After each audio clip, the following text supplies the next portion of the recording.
Hello! Mais um vlog começando. Já levantei cedo, lavei meus cabelos. Agora falta arrumar aqui minha cama. Vou na clínica fazer drenagem. Agora eu quero ver se eu consigo fazer 2 vezes na semana, porque a retenção nessa reta final ela aumenta, né? E hoje vamos falar sobre a minha trajetória profissional. Eu tô muito ansiosa pra falar sobre esse assunto, mas eu confesso que eu posterguei muito. Eu passei vários dias pensando, meu Deus, como que eu vou fazer pra passar isso pras pessoas, como que eu vou contar mesmo essa minha história e...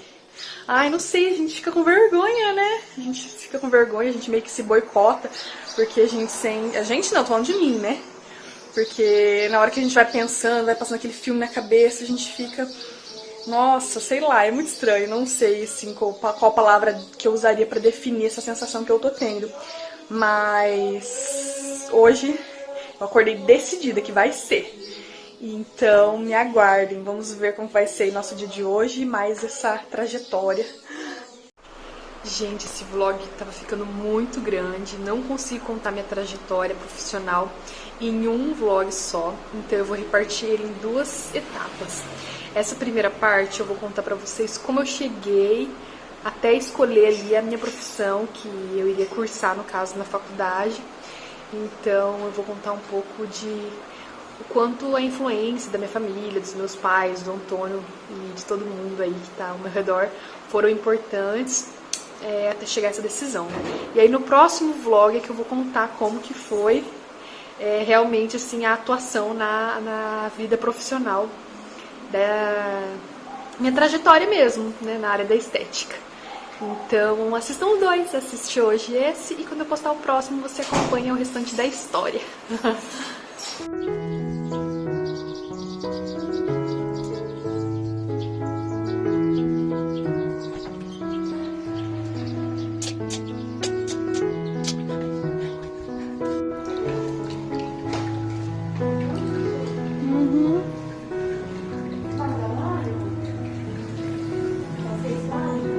Eu trouxe esse óleo, é o óleo de amêndoas. Então vamos lá.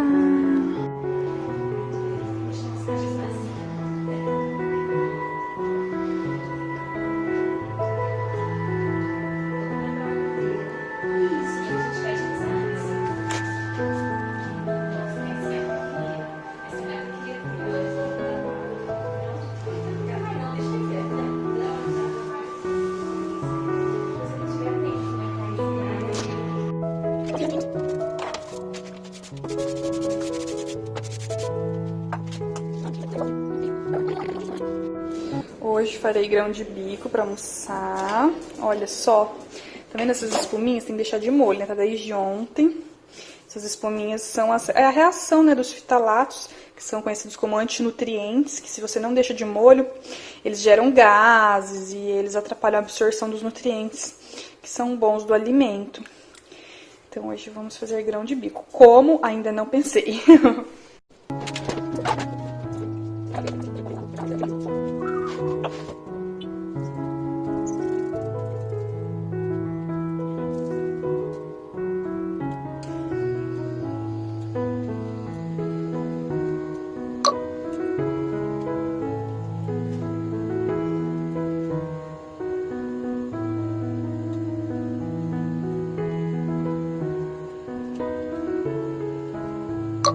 Coloquei então os grãos de bicos, a água, cobri ali uns 2 dedos, né, sei lá.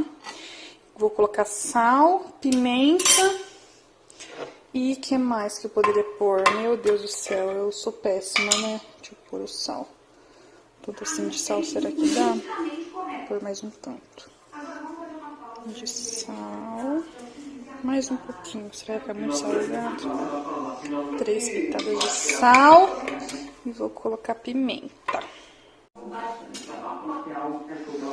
Só um pouquinho de pimentinha. Tá ótimo. E vou pôr na panela aqui pra ferver. 45 minutos na pressão.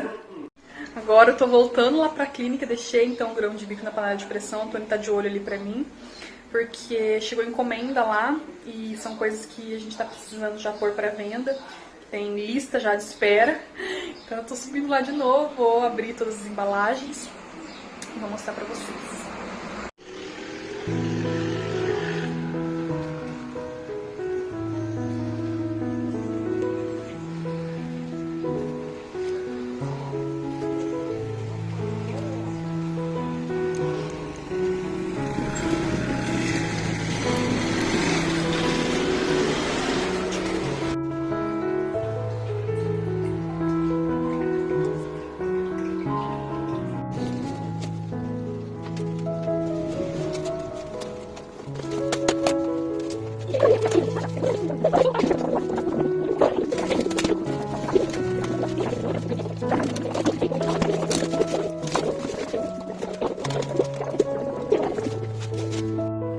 Chegou sabonete, chegou creme, chegou hidrolato, máscara de argila.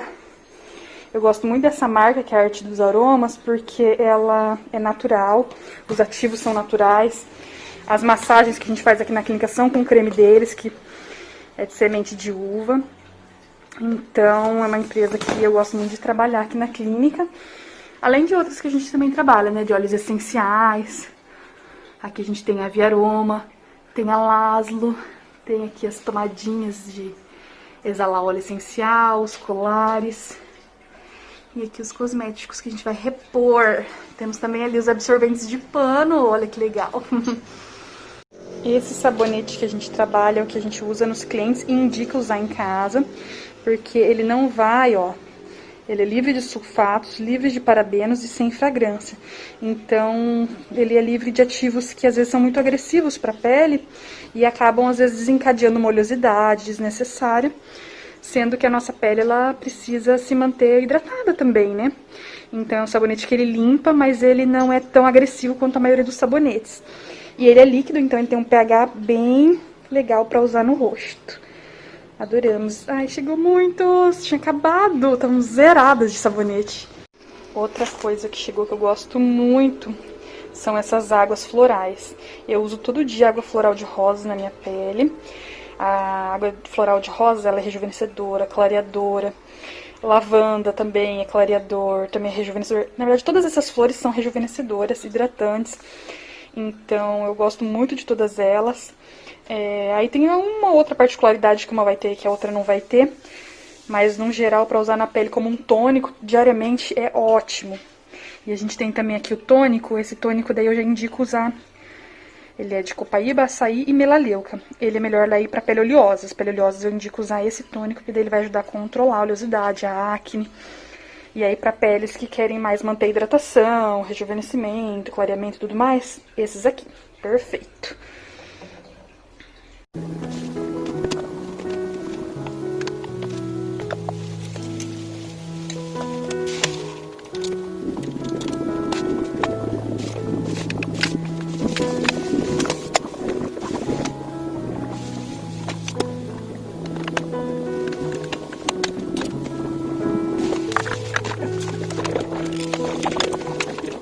Muito bem, então eu refoguei esses legumes.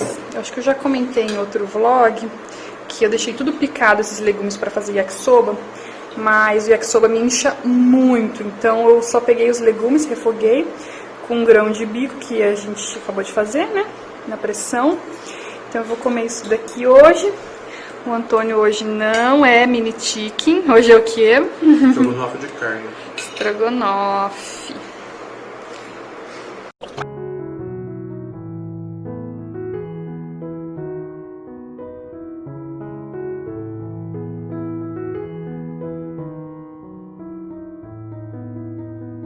Escritório que a gente estava em reunião aqui na Inova Pele, na clínica. A gente tem lá as meninas, as funcionárias, e a gente gosta sempre de fazer reuniões individuais e reuniões em grupo para sempre alinhar e crescer e oferecer o melhor para os clientes e estar bem entre nós, nossa comunicação e tudo mais. Então esses momentos eles são muito importantes. Agora a gente já conversou com duas, né, das funcionárias da clínica, e essa semana ainda tem mais conversa com mais algumas delas. Então, é muito importante isso. E eu vou abordar um pouco disso também na hora que eu for começar a falar sobre a minha trajetória. E seguimos aí o dia. Logo, logo venho aí com as novidades. Eu passei o dia fazendo coisas da clínica. A gente, como chegou os cosméticos, eu já pego os cremes de massagem e deixo diluído os óleos essenciais de acordo com cada massagem. Por exemplo, a gente tem um óleo que é para massagem relaxante quando ela é feita de manhã, com um óleo essencial. A gente tem o creme de massagem para quando a massagem relaxante ela é feita de noite. E daí é um óleo que vai ajudar mais para dormir, para o sono e tudo mais. Aí tem óleo de massagem que vai ser bom para quando a pessoa tá com dor. Então, o óleo não, o creme, né? O creme de massagem com óleo essencial diluído.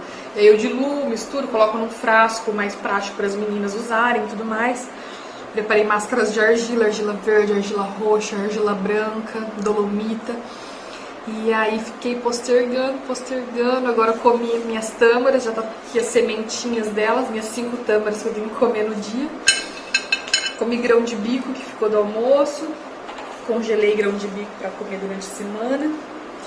E tô aqui com muita vergonha de fazer essa minha trajetória, mas eu vou começar. Talvez eu comece aqui, termine em outro ambiente, mas por enquanto eu vou começar por aqui. Vamos lá então.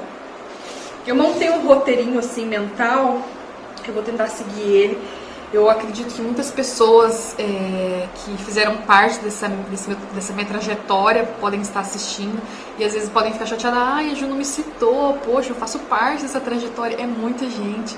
Eu sou muito grata a todo mundo, porque todo mundo que esteve próximo de mim contribuiu de alguma forma e somou demais. Então, agradeço a todos vocês que estão aí no meu entorno e também estão acompanhando os vlogs, né? Então, vamos lá. Para quem não sabe, eu sou Juliana Albuquerque, eu sou formada em estética, sou esteticista e cosmetóloga e tenho uma clínica de estética. Hoje a clínica de estética ela tem já nós estamos em 2020, 5 anos, ela fez aniversário de 5 anos esse ano, mas eu trabalho com estética já fazem 7 anos e meio, já quase 8, né? E vou contar pra vocês como que foi essa trajetória até chegar aqui. Enquanto eu for falando, eu vou colocando algumas imagens de fotos que eu fui tirando ao longo desse período. Então vamos lá. Para começar a minha história, a minha trajetória profissional, eu preciso introduzir uma coisa que é muito importante, que são os meus pais, a minha criação, a criança que eu fui e como eu me descobri, a minha profissão e tudo mais.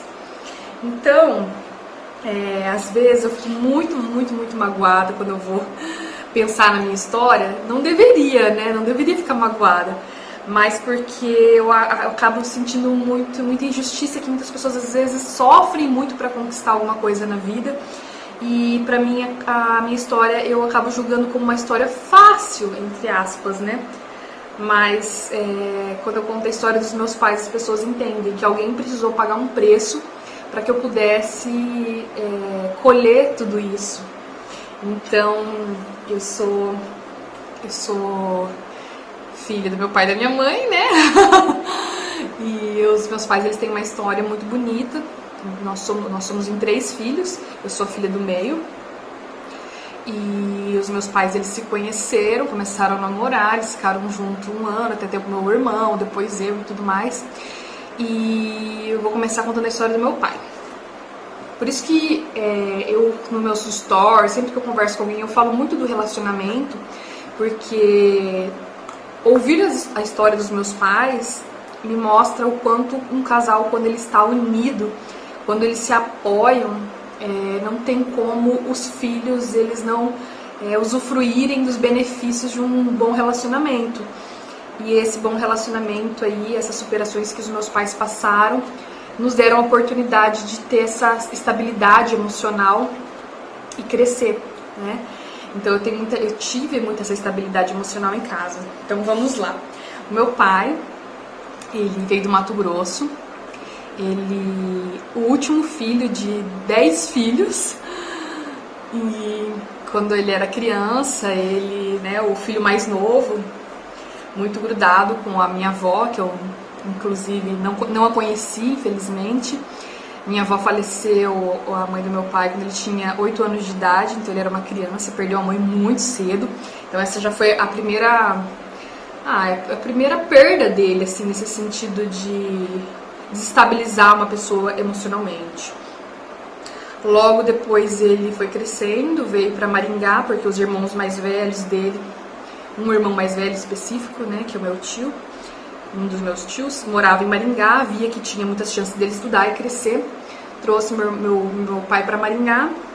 Meu pai sofreu muito no começo, não conseguiu se adaptar, voltou para a fazenda lá no Mato Grosso, viu que lá não teria futuro e retornou para Maringá. Retornando para Maringá ali com seus 15, 16 anos, morando em República, uma criança morando em República. Ele via que ele não gostava, né, dessa vida de morar em República e tudo mais, mas foi ali engolindo seus sapos e aos 16 anos o pai dele faleceu também. Então ele perdeu já a mãe aos 8, o pai aos 16. E as companhias naquela época, eu moro aqui na Zona 7, meu pai morou a vida dele inteira aqui na Zona 7, para quem não conhece, aqui em Maringá é uma área de estudantes. E estudante gosta de festa, né? E meu pai festou muito e bebeu muito e se tornou alcoólatra. Então, meu pai na verdade eu não sei como que se usa o termo, eu acho que a pessoa continua alcoólatra, mas ela deixa de, ele trabalhou esse vício dele depois, calma que a gente vai chegar lá. Então, ele conheceu minha mãe muito festeira também, os dois se conheceram num barzinho, se apaixonaram, e aí eles têm a história deles que é muito legal, de muita inspiração pra mim. Minha mãe veio de uma família muito bem, assim, estável. Meu avô e minha avó, quem conhece a história sabe que meu avô era um gentleman. Meu avô é uma pessoa, ele é um advogado muito conhecido aqui em Maringá e ele é muito respeitoso, ele é muito respeitado. Ele foi professor na área do direito aqui na cidade e ele é uma pessoa, assim, muito gentleman mesmo, no sentido de ser muito educado, né? Então, e a minha avó era uma lady. A minha mãe foi criada por esses dois maravilhosos e também que deram também essa estabilidade para ela aí, emocional e tudo mais, que foi o que também deu a segurança para que ela pudesse ajudar o meu pai, né? Enfim. Sim, e eles casaram. E então começou aí, né? Tiveram o primeiro filho, segundo filho, terceiro filho, e o meu pai com as recaídas dele, da bebedeira e tudo mais. E a minha mãe chegou um momento que ela não sabia mais o que fazer, ela não sabia mais como lidar com essas situações de ter que buscar no bar e passar por coisas que só ela sabe, né? Só ela sabe que ela passou. E aí ela chegou num amigo pai, vamos dizer assim. Quando a gente não tem os nossos pais, a gente acaba tendo uma figura de mentor, alguém que nos orienta na vida. E ele tinha os pais de umas amigas dele, que foi como um paizão pra ele durante a adolescência e a faculdade, que meu pai fez faculdade aqui na UEM também. E a minha mãe chegou pra ele, falou pra esse amigo, e falou que não sabia o que fazer. E esse amigo chegou pro meu pai, né, a pessoa que ele tinha como um mentor, uma inspiração, chegou pra ele e deu aquele choque de realidade. Seus filhos estão aí, seus filhos vão crescer e você tá perdendo tudo isso. E esse choque foi o que, essa conversa de homem pra homem, né, vamos dizer assim, foi o que acordou ele pra realidade. E aí ele foi realmente buscar ajuda. E eu não me lembro nada, eu não me lembro do meu pai alcoólatra, eu não me lembro de nada dessas fases difíceis que eles passaram. Eu fico até emocionada, né? Quem não se emociona com a história dos pais, né? Porque a minha mãe colocava a gente pra dormir muito cedo. Ela não queria que a gente visse esses episódios. Então ela poupou muito eu e meus irmãos de tudo isso. Então a gente não assistiu nada disso, a gente não viveu nada disso, né? Vamos colocar dessa forma. Mas eu lembro da gente ir nos encontros do AA, que é o Alcoólatras Anônimos. Eles iam pra salinha, a gente ficava brincando com as outras crianças e tipo, sei lá o que tá acontecendo lá, mas a gente ia e a gente adorava, porque a gente ficava brincando com um monte de criança que a gente sempre gostou muito de socializar. Quem conhece eu e meus irmãos sabem que nós somos pessoas que gostam de fazer amizades, que é algo que vem da minha mãe. Minha mãe é muito comunicativa e a gente acabou pegando isso dela. Enfim, essa superação deles e de sempre cuidar para que não passasse para nós, nós três, os filhos, nos tornaram pessoas muito seguras emocionalmente, porque a gente tinha a nossa base muito firme. Nossos pais sempre foram muito firmes de assumir essa responsabilidade deles. Então meu pai, ele nunca mais voltou, né, pro álcool. E aí a gente só foi crescendo, né? Crescemos, nos desenvolvemos. É claro, né, meus pais, né, não são pais perfeitos, tinham os desentendimentos deles e tudo mais, mas a gente teve essa infância muito saudável porque ele foi muito presente. Tudo que a gente quis fazer na vida, meu pai e minha mãe sempre tentaram dar um jeito de deixar a gente experimentar, pelo menos, nem que fosse experimentar um pouco daquilo. Sei lá, vamos supor, eu quis fazer aula de teclado uma vez. Ah, eu quero tocar teclado. Eles caçaram até descobrir que na igreja tinha um projeto de teclado e eu fui lá, fiz aula de teclado, era baratinho que eles pagavam, mas não gostei, parei. Minha irmã queria fazer capoeira, meu irmão queria fazer aula de baixo. Eles davam um jeito de achar uma forma, mesmo que eles não pudessem financeiramente, eles achavam uma forma de que coubesse no orçamento ou que fosse gratuita para que a gente fizesse isso. Então, a nossa diversão, o nosso buscar um hobby sempre foi algo que nunca foi deixado de lado. Então a gente sempre teve isso como o principal. O principal pra gente sempre foi diversão. A gente foi sócio até hoje, né, do Clube Olímpico. E lá eu tenho muitas lembranças. A gente sempre teve a diversão mesmo como prioridade na nossa vida. Então se eu fico muito tempo sem sair, sem passear, sem fazer alguma coisa que me diverte, eu fico mal, né? Por isso que eu falo que a pandemia foi complicada. E tem pessoas que é a comida, né? O apego emocional, né? Algo que se resume à comida. A comida é algo que é um momento festivo, é um momento de troca de afeto e tudo mais. Pra nós não, sempre foi diversão, sempre foi passear, escorregar no Lee Davis, né? Escorregar na grama, coisas assim. Então, a gente sempre explorou muito os nossos dons. Vamos falar assim, eu sinto que eu dou certo com fazer bijuteria. Na minha adolescência, eu fiz todas as minhas bijuterias. Entrava uma coisa na moda, eu ia lá pra lojinha de armarinhos e eu mesma montava as minhas coisas e sempre tive muito apoio. Nunca fui julgada. Eu quero ser emo. Vamos supor, na época que eu quis ser emo, né? Que é a moda do emo, do cabelinho de lado. Vou pôr uma foto pra vocês verem. Nossa, eles me apoiaram. Não quer ser emo? Vai ser emo mesmo. Vamos lá comprar as bolas que você quer pôr, fazer os colares que você quer fazer. E nesse sentido, assim, eu sempre tive muita segurança. Então eu tive muita autoconfiança e muita... qual que é a palavra, gente? Já eu lembro. Autoestima. Sempre tive muita autoestima porque eles sempre acreditaram muito em mim e os meus irmãos também. E então... essa autoestima que foi desenvolvida foi muito importante pro restante do processo da minha vida. Na escola, eu sempre gostei muito de fazer amizades, como eu falei, né? Minha mãe é uma pessoa muito comunicativa e a gente acabou se desenvolvendo assim, eu e os meus irmãos também. E eu sempre gostei muito de chamar atenção, muito mesmo. Tanto que eu fui emo porque eu queria chamar atenção, não foi porque, eu sou uma pessoa triste, melancólica, nossa, eu sofro por amor e tudo mais. Não, porque... eu queria que as pessoas me vissem, eu queria ser vista, né? Engraçado isso, mas eu tenho esse sentimento.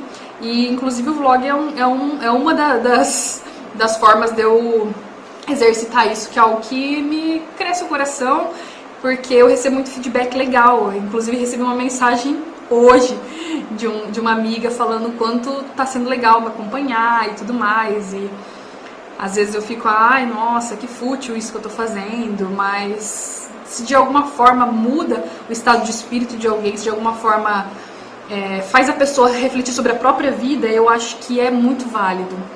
E a gente tem que sempre ressignificar essas questões. Quando eu era mais nova, antes de começar a namorar o Antônio, até no começo do namoro, né? O Antônio, a gente tá junto desde quando a gente tinha 17 anos. Então, toda essa trajetória minha profissional, ele tá dentro, gente. Ele tá super dentro em vários momentos. Eu sempre tive dificuldade de me expressar, né? Os meus pais tinham dificuldade de se expressar os sentimentos. Sempre foram muito comunicativos, mas dificuldade de expressar os sentimentos. E, quando eu conheci o Antônio, ele me contava as coisas, ele queria minha opinião, e eu não sabia expressar minha opinião. Gente, olha que engraçado. E aí, assistir ele expressando a opinião dele me ajudou a tentar pensar no como eu penso diante daquilo que ele pensa. Então eu acho que é muito legal a gente assistir uma pessoa se expressando, porque isso faz com que a gente reflita sobre nós e ajude a contar a nossa história. Então por isso que eu me empenho muito em passar para as pessoas quando eu converso as minhas experiências, seja nos grupos de meditação, que eu dou aula de yoga também, né? Seja nas aulas de yoga, seja conversa mesmo de cliente, de meia hora na clínica, porque faz com que ajude a gente a se olhar, né? Ver uma pessoa falando sobre as experiências dela ajuda com que a gente se olhe, assim como é a Bíblia, né? A Bíblia é Jesus, né? Os discípulos, todos eles, né? Contando histórias que ajudam a gente a olhar a nossa própria vida, né? E as histórias, elas ajudam realmente a gente a contar e se analisar e tudo mais. Gente, eu falo demais, esse vídeo vai ficar comprido, então se você cansar, pausa, vai lá beber uma água, volta. Ou se você gosta de uma pessoa mais acelerada igual eu, clica aqui para acelerar o vídeo e coloca para assistir em 2 vezes mais rápido. É uma dica que pra mim super funciona, quando eu quero muito ouvir um assunto, mas às vezes a pessoa tá falando muito lento, eu vou lá e coloco em 2 vezes, aí eu ouço a pessoa falando mais rápido, e pra mim é super legal, ver aí como que fica melhor pra você. Então foi isso, essa é a minha história. Da minha infância, da minha adolescência. E sobre os meus pais são vendedores, né? Sempre vi eles em casa fechando cotação com clientes, conversando com clientes no telefone.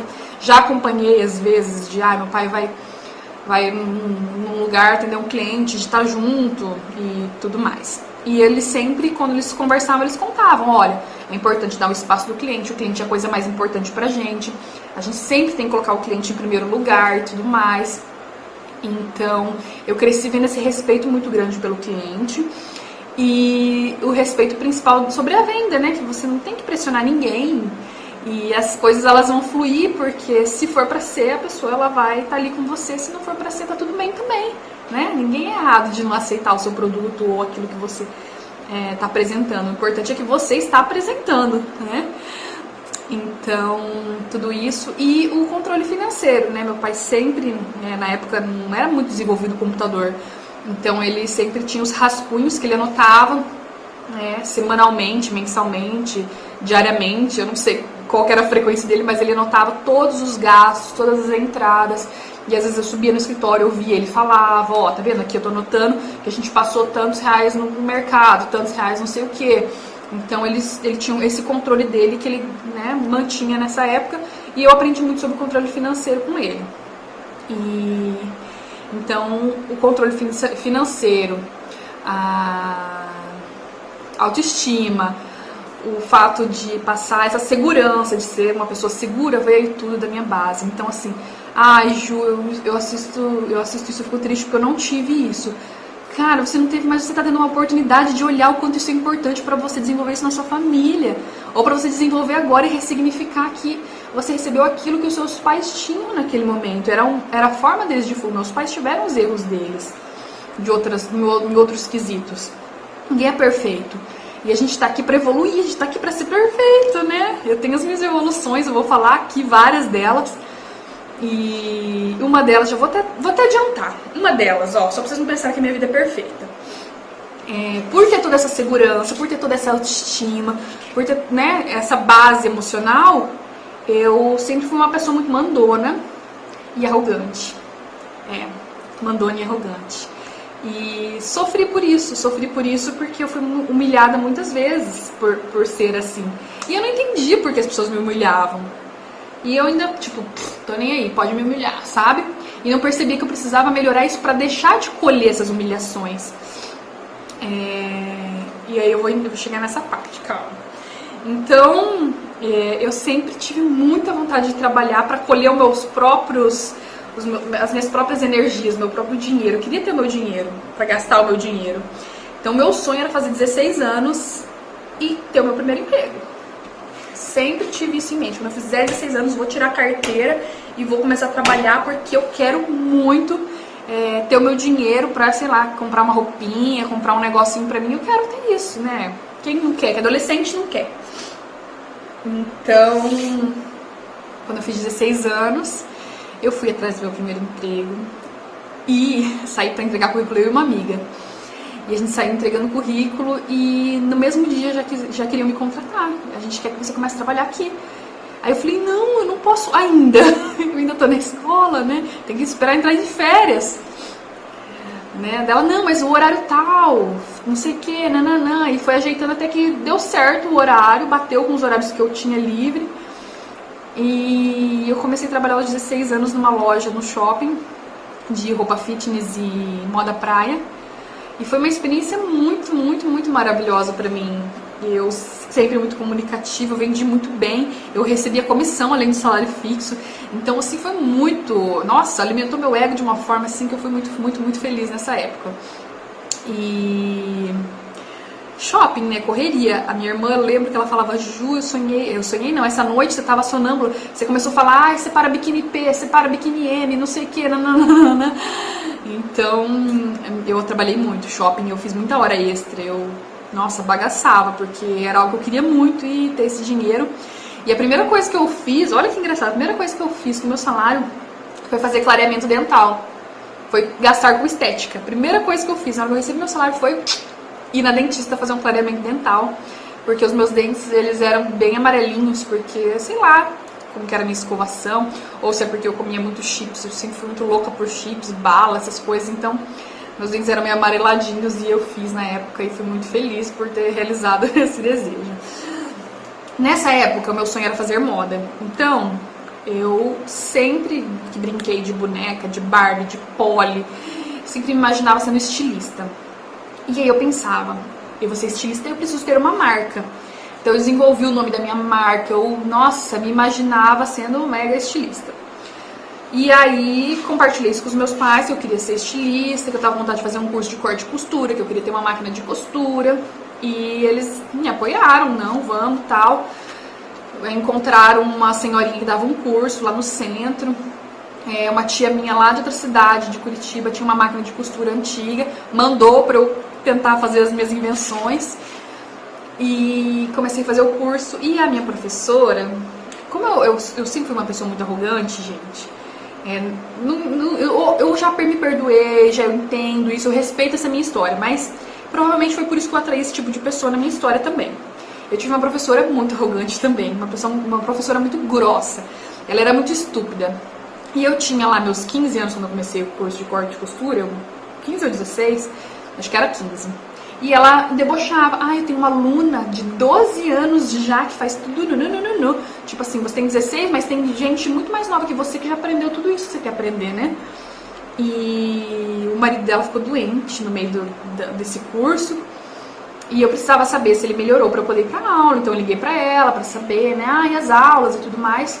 E ela pegou e falou assim, menina, me chamou de menina, menina, meu marido aqui doente, você querendo saber de aula? Nossa, acabou comigo. Fiquei assim, em choque no telefone. Aí meu pai ficou muito nervoso e eu falei, não quero mais fazer curso de corte e costura, não quero mais ser estilista, né? Cancelamos o curso de corte e costura.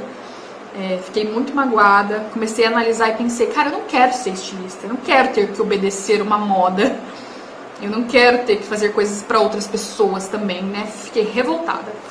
Falei, meu Deus, se eu não vou fazer mais moda, o que eu vou fazer? Eu tenho 15 anos, já tô no ensino médio, ano que vem eu já tenho que prestar vestibular para ver o que eu preciso melhorar no meu conhecimento. O que eu vou fazer? Minha mãe já tinha chutado a bola várias vezes de fazer estética, mas eu nunca dei muita bola.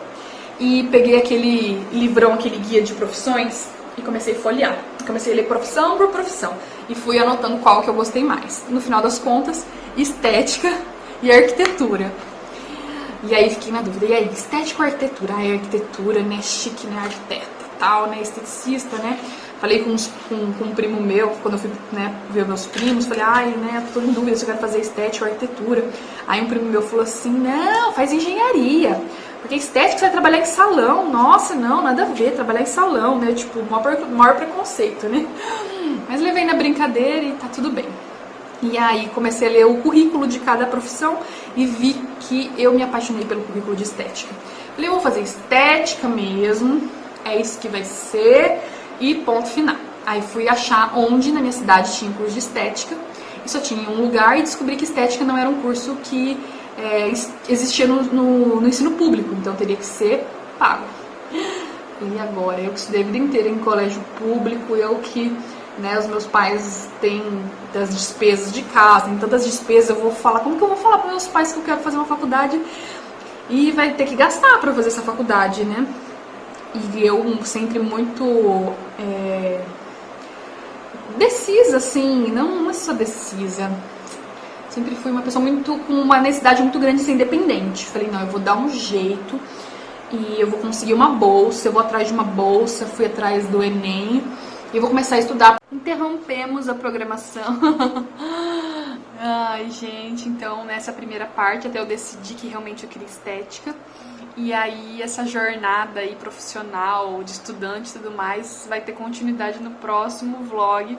Fiquem atentos e vai ser muito legal. Eu espero que vocês gostem. Um beijo.